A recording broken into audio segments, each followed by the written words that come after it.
Man tried to force me into the elevator. So, this happened quite a long time ago when I was just 20 years old. At the time, I was living alone in an apartment in a notorious building near the center of my city. It was a Saturday night, and I had been going out with my friends and my now partner.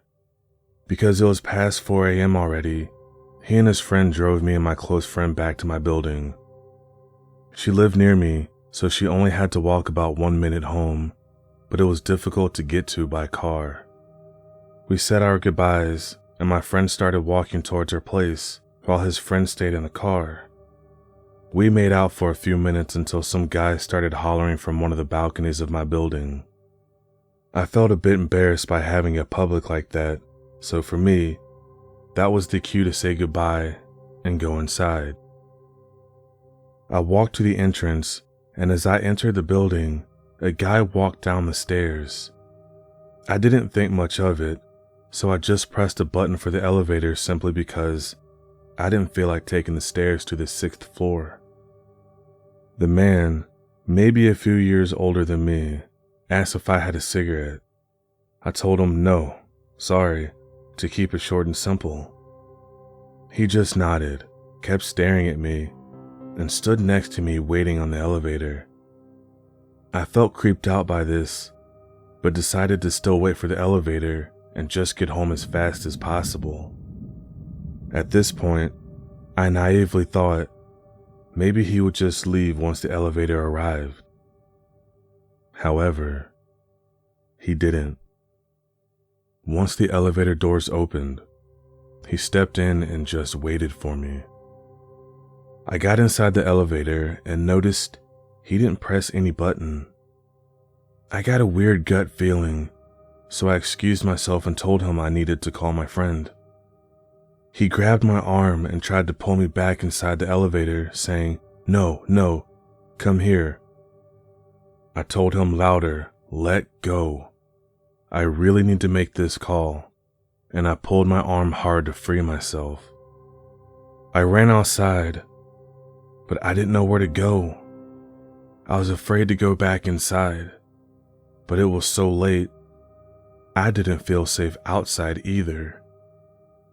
I just started walking away from my complex and called my friend. She asked me where I was so she could come to me, but her phone died before I could answer. I didn't know my partner well back then, so I felt really uncomfortable and almost embarrassed to reach out to him, but I did anyway. The need to get somewhere safe was bigger than my embarrassment, and I didn't know anyone else who would still be up at this time. I texted him, and once he got to know what was going on, he and his friend came racing towards me. They were there within 5 minutes, parked the car, and escorted me back home. By the time we got to the building, the guy was nowhere to be found. They still decided to escort me back to my apartment and stayed with me for a while until the sun came up and I felt comfortable enough to go to sleep. I had 3 locks on my door, so as soon as they left, I locked myself in and went to sleep. I reported it to my landlord, but he couldn't help me since the security cameras often didn't work and happened to be offline that evening. I told him about the guys on the balcony as well, but I didn't know if he was one of them and therefore saw me going back alone. But the landlord told me no one with that description lived on that side of the floor. Looking back, I am so grateful for trusting my gut instinct and just getting the hell out of there. I don't know if he would have done anything, but it was a weird situation regardless, and it could have ended badly. Strange woman. This happened about 10 years ago. I worked at a restaurant downtown. We were open from 6 p.m. to 3 a.m., and our customer base was mainly drunk people looking for some food. At that point in time, we were the only place open in a college university town. Most nights during the week was the locals coming in for food. The weekends was a mix of locals and students. I grew up in this area, and spent a lot of time downtown as a teenager and young adult. We had a lot of homeless people in the town and a lot of mentally ill people that would hang out downtown. The type of ones screaming at the sky or having breakdowns or episodes in public. Please forgive me, I don't know the proper term. So I was familiar with a lot of them. We had a few that would stop by my work often, and I'd either give them some food and a drink, or they'd ask to do some work in exchange for food. I was brought up to treat everyone with kindness, unless they are complete buttheads. Combine that with being a freak myself, I have a soft spot for anyone that isn't deemed as normal. So needless to say, I was familiar with all of them either personally or just seeing them around often. Throughout the years, I would often go out of my way to say hello, check up on them, or learn their names, etc.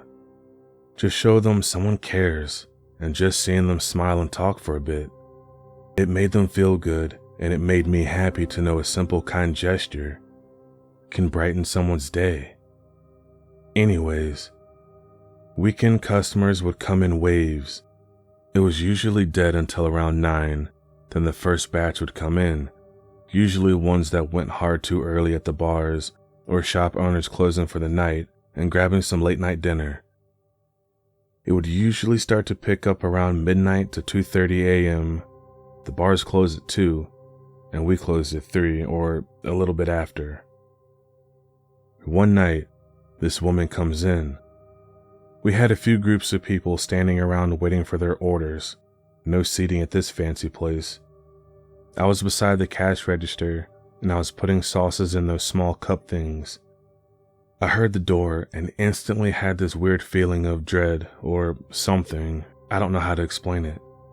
I look up, thinking my spidey senses were alerting me of a robbery or something, and I just see this woman walking towards me. She is staring at me like right into my eyes so intently. It felt like she was staring at the back of my skull. She was a heavier set woman and was wearing a long black skirt and a crop top that was very revealing. She had dark circles around her eyes, and she was sort of bald and had some patches of long brownish hair. When she walked up to the counter, she smiled at me and said hi in this weird half raspy, half baby voice. Her teeth were very discolored. They were half missing, some jagged, and some were even broken. I immediately felt bad for her, because the people that were all staring at her, they were laughing and whispering about her. She definitely didn't look normal. I didn't recognize her, and she is definitely someone I would have noticed around. I've been working here for over a year, so you'd think I would know almost everybody around town. I just smiled back and tried to act like I wasn't uncomfortable and asked her what I can get for her. She asked for a hot dog, didn't even look at the menu. Keep in mind, she's still staring into my skull at this point. I said sure and asked what toppings she would like. She said nothing, she just wants a hot dog. I'm trying to be nice and friendly, and I'm like, plain? Yeah, we can do that, no problem. Should have mentioned, if it wasn't obvious, this restaurant wasn't very bare minimum. As in, each order I had to write on a piece of paper and bring it to the one cook we had in the back. I guess my face going back looked spooked, and the cook asked if I was good. I told him I was fine, just a full mooner, which was our code for the weird people we would always get on a full moon. I can't remember if it was a full moon, but we would use that term generally to describe any weirdos, which meant get this order out now. I went back up to the front, and she's still standing in the same spot, but like staring at one of the groups of customers. They had their backs to her and would occasionally turn around and look at her and just laugh. I felt even worse for this lady and felt kind of bad for her staring at the other customers, making them feel uncomfortable or just weirding them out. I asked the lady if she had any plans tonight. She turned around slowly and said, "No." I said if she wasn't busy, I know a few pubs in town that have live music going on and she could check it out if she was into that. She smiled again at me and held that smile. An image I can't get out of my head. And she said, "You're my friend." Not like a question, more like a statement. Immediately regretting talking to her again. Didn't even feel bad for her, just the uncomfortable, creepy feeling just trumped any other feelings. I nervously said, "Hey, I'm everyone's friend." And luckily at that point, the cook came up and brought the food, another thing we had in place with our full mooner code, so he could also identify the person in case there was any troubles. I gave her the hot dog and told her it's on the house and I hope she has a good night. We don't give free food to any of the full mooners. I realized as the cook gave me the hot dog, I didn't charge her for it. I can't even say honestly I gave it to her to be nice. I was just very uncomfortable and hoped she would go away. Luckily, she did. She took the hot dog, didn't say anything, and just smiled and walked out. I felt instant relief, but I also felt like an ass just thinking these things about her when she might be suffering from mental illness. The cook commented about her and was equally creeped out. I told him briefly about the weird encounter, and he agreed. It was strange. So, fast forward a few hours. Typical night, normal shenanigans. It's closing time. The cook and I clean up and lock up. The cook would typically walk with me about halfway, then go down the street to his house. The streets were basically dead come 3:30ish, when we usually left, but if there was still a lot of people, he would walk me home. This night, he was going to sleep at his girlfriend's house, and she lived around the corner in one of those apartments above a shop. I guess he could sense I was feeling weird still from this woman, and asked if I wanted to come chill until morning. I told him no, I was good, and I'm just going to speed walk home. My roommates were still up partying anyways, so if there was a problem, I'd call them. I really wasn't too worried. It was one person, and she was probably long gone by now, and we didn't see her outside when we took our smoke breaks. Well, I was wrong. I leave and start my journey north of the downtown area. Streets are dead, everything's closed, no one's out, lights are off, dead silent other than a couple taxis. I got my head down, headphones in, and I'm power walking harder than Richard Simmons' workout video. I had this weird feeling and immediately took off my headphones and I looked up. In the distance, I could see a silhouette of a person in the middle of the street. I started to slow down and took my phone out. I get closer and realize it's the woman from earlier. I immediately get this fight or flight feeling, and I'm like, screw it, and start basically jogging on the sidewalk, getting ready to start running. I didn't take my eyes off her, and she raised her arm and pointed at me and was smiling that creepy smile. My brain's like, nope. I just start running. Called my one roommate and told him to start walking towards downtown now.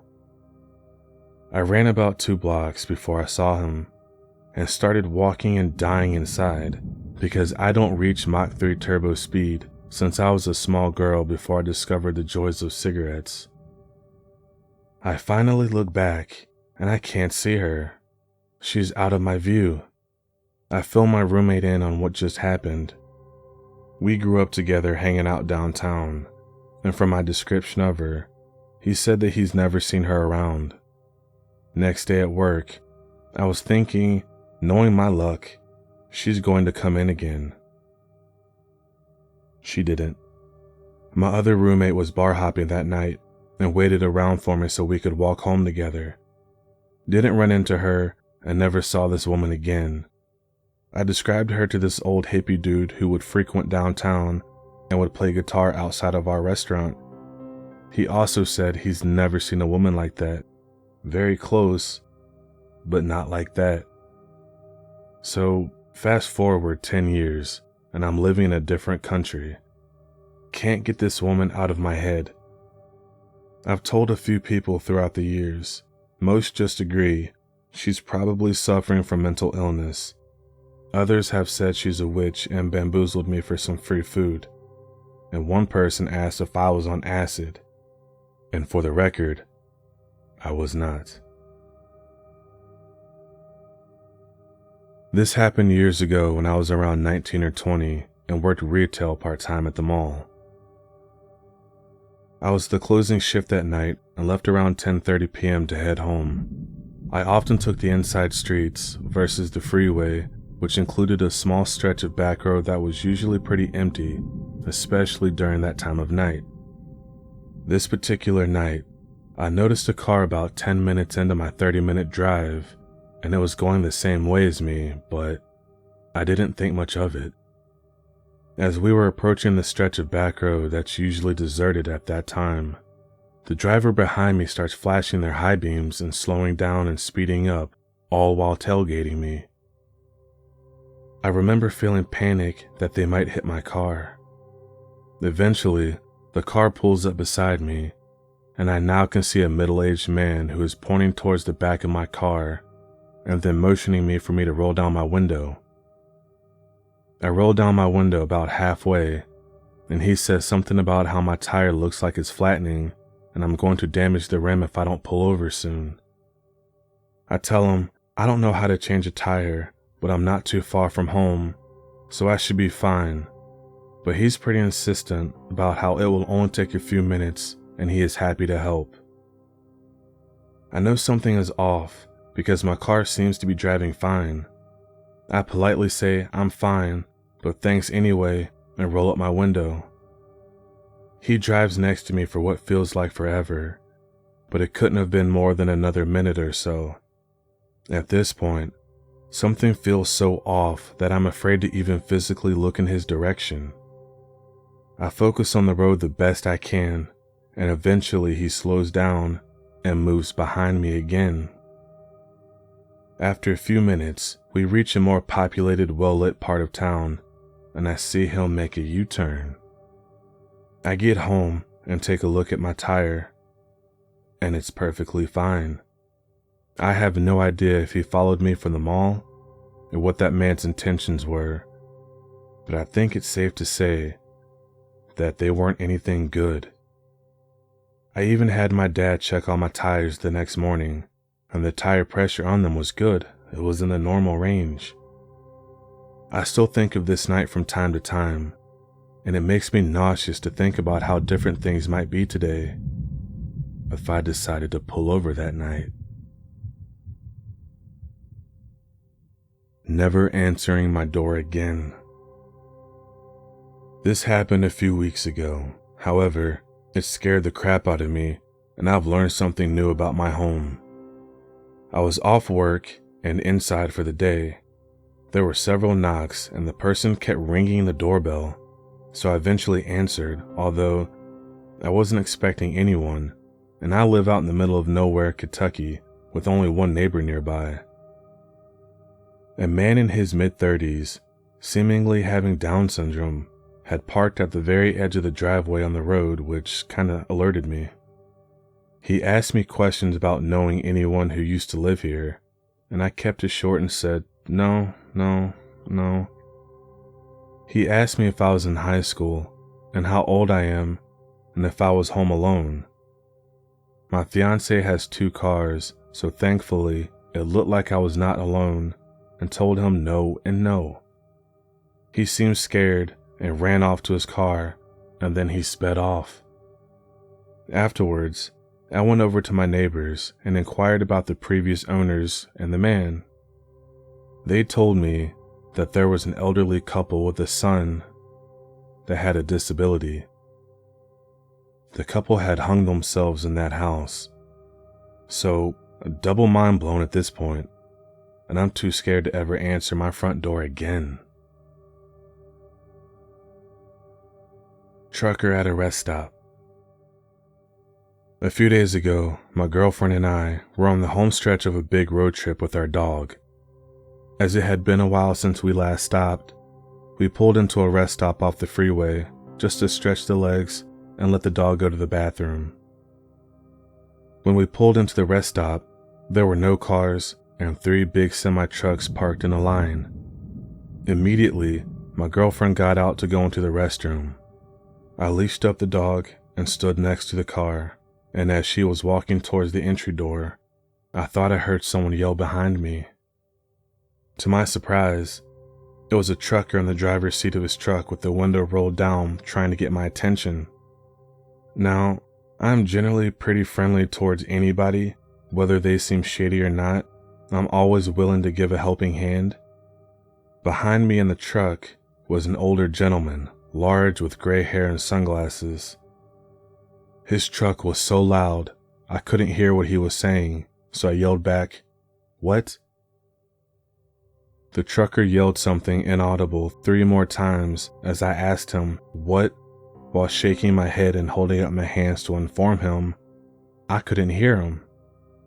At this point, he seemed visually annoyed that I said "what" 4 times. Okay, understandable. I wanted to see what the deal with this guy was, so I walked halfway between the car and the passenger side of his truck. "What did you say?" I asked. "Can you help me look for my phone? I lost it somewhere," the trucker said. At this point, I was super caught off guard, and this had all unfolded within the 20 to 30 seconds that we parked at the rest stop. To me, it was weird that a trucker was asking a random person stopping at a rest stop to help look for their phone, but maybe he just wanted me to call it. "Where did you lose it?" "I lost it in my truck. Can you come up here and help me look for it?" In that moment, I was sketched out. I thought I was about to be abducted. Phone call I could do, but no way was I about to get into this trucker's cab to look for his phone. "Yeah, no," I said sternly, but half-heartedly, as I almost thought this guy was joking with me. After a few moments, the trucker then says, "You won't help me look for it?" My adrenaline was pumping, so I yelled back, "Get out of here," in a threatening tone, knowing well I had nothing to defend us should something go wrong. I put the dog back into the car and pulled out my phone to pretend I was calling the cops while he slowly drove, and then stopped again to ask if I was going to help. I then screamed again, "No, get out of here, I'm calling the cops." After that reply, he stepped on the gas and exited to the freeway. I stood and watched when finally my girlfriend came out of the rest stop, wondering why I looked like I just saw a ghost. I don't know if it was an overreaction, but it sketched me out. He asked me to get into his truck. Just got a hitch from a guy involved in 2 suspicious missing death cases. So my boyfriend and I are currently hiking the Pacific Crest Trail in California. It's extremely common to get hitches along the trail, and most people who live in towns bordering the trail are fairly kind, safe-seeming people. Emphasis on seeming. Well, today we found ourselves a little lost after trying to take a less traveled alternative trail to avoid the snow-covered main trail. After lots of struggle and practically bushwhacking, we made our way down the hill and ended up on someone's property accidentally. This property is big. It's a large ranch with a few different buildings. We tried to skedaddle as fast as possible off the property, but one of the ranch dogs saw us and the owner came up in a golf cart. I explained that we accidentally got lost hiking and apologized, and he said it happens often and he was super understanding. He asked if we wanted a ride into town since he was about to leave anyways. Given how common hitching is on a trail and how nice he was, we accepted and he drove us to town. On the ride there, he told us he used to be in the DEA and had participated in more shootouts than people fighting in the military. Weird, but okay. Didn't think much of it. I noticed my boyfriend was really quiet though, and thought it was odd. As soon as we hopped out of the car, my boyfriend grabs our backpacks and tells me to check my phone. He had sent me an article about the guy we just got a ride from, and how this guy was involved in his girlfriend's disappearance and a suspicious death on the ranch property not too long after. Apparently, his girlfriend went missing 2 weeks after signing property transfers of her ranch over to him. She was never found, and the suspicious death on the ranch was a worker who got killed by an ATV, but toxicology showed a meth overdose. Given his DEA background, I found that part specifically suspicious. Also, he is on the sex offender registry for groping 2 women on a snowmobile tour. So yeah, my boyfriend and I are 100% okay, but just shook that we got a hitch from a possible murderer. Be careful who you get hitches from, even if they're friendly. My dog may have just saved me. This happened a long time ago, about 10 years or so, but I never forgot about it, and it still gives me the chills. I was in my early 20s. At the time, I had a female dog named Nina, a boxer. Nina was very energetic, so I took her on long walks around the neighborhood, usually at the end of the day around 4 to 6 p.m., when it wasn't too hot, but not dark either. One thing you must know about Nina is that she loved people. She did not get along with other dogs, but every time she saw someone walking by us, she would shake her tail and wants to get closer and ask for pets. One day, we went on our walk as usual. Everything was fine for most of it. I saw a few other people walking their dogs and an old couple sitting in front of their house just chatting. And then, when we were alone, Nina suddenly started growling. One thing I didn't mention, I'm a graduate in biology and I specialize in animal behavior. At the time this story happened, I was finishing college, so yeah, I used to pay a lot of attention to my dog's behaviors and had quite a lot of knowledge on dog behavior because it was my favorite subject in that area.